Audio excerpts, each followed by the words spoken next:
Dothan? Dothan. Okay, just because you need to know, and I got the information. Dothan, by definition, means two wells. So it means that there's plenty of water here. All right. Plenty of information. Plenty of I got to be in a information. position where there's plenty of information. Because when I'm up against it all, I need to know that there's going to be a way out. 2 Kings chapter 6, beginning of verse 13. Verses 1 through 7, in addition to dealing with the ability for God to speak prophetically through Elijah, there's this level of community because they are simply and seriously under a level of oppression. Constant wars, constant fighting, constant fatigue. Have you ever been there where, it don't matter which way you turn, somebody wants something. You can never really put your guard down. And it created something inside of the community where they had to learn to love and trust each other and do for one another.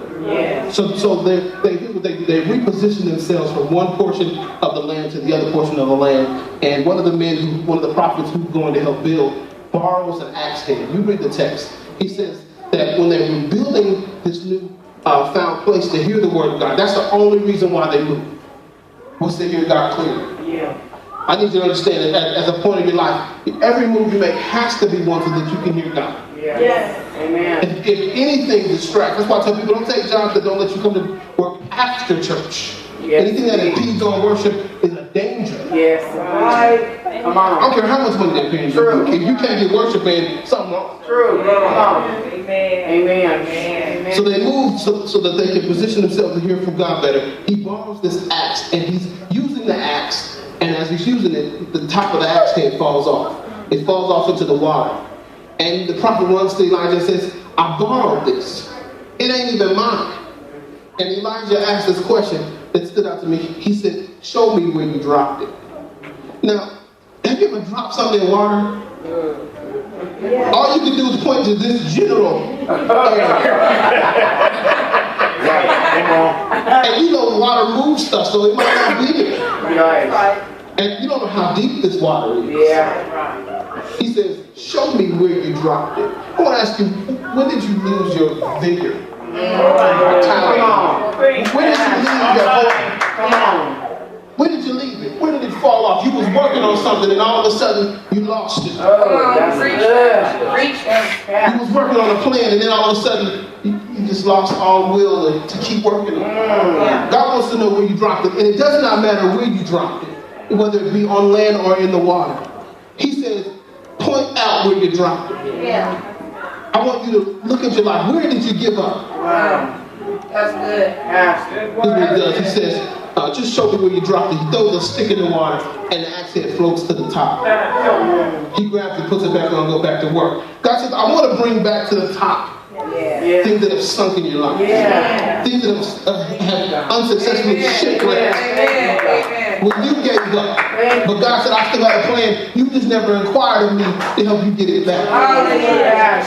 How many of you want it back? You want it back. You want back your dreams and your hopes and desires. You want back some of the time that you lost. God says, I'm here to redeem time. If you ask. Inside of this tight-knit community, this tight-knit place. So that's one of the miracles. Say that's one of the miracles. That's one of the miracles. Actually highlights 4 different miracles. I'm not going to go through all of them, but I'm going to just give you that one because you need your dreams back. You need your hope back. You need your vision back. You want your relationships right. Some of you just want your money right. But some of you really need your hearing and vision correctly so that you can have 20/20 vision in the spirit realm to see the capabilities of God. Let's go. 2 Kings chapter 6. Beginning at verse 15, it says, when the servant of the man of God rose early in the morning and went out, behold, an army with horses and chariots was all around the city. And the servant said, alas, my master, what shall we do? Remember, the brigade has already been sent to go collect it. So the servant, Gehazi, wakes up and turns to Elijah and says, what we do? Because they've surrounded us.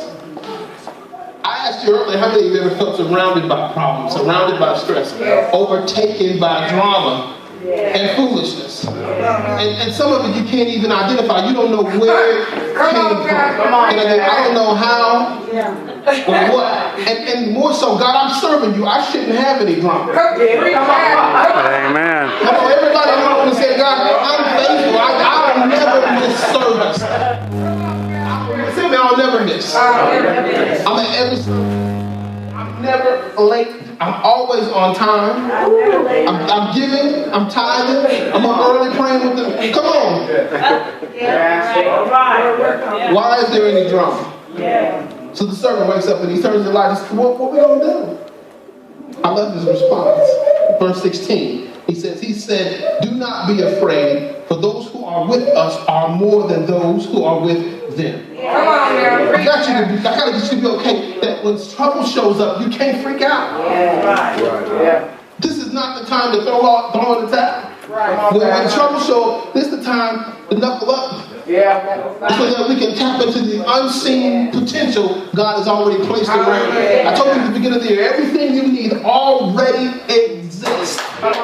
You just can't see it. Come on, Pastor. So when we're in this whole series of vision, it's not about what I see, God, it's about what I can't see. Yeah. So I need revelation, God, to understand, for insight, what I cannot see that you've already placed here Yes, God. to help me. All right. Let's go.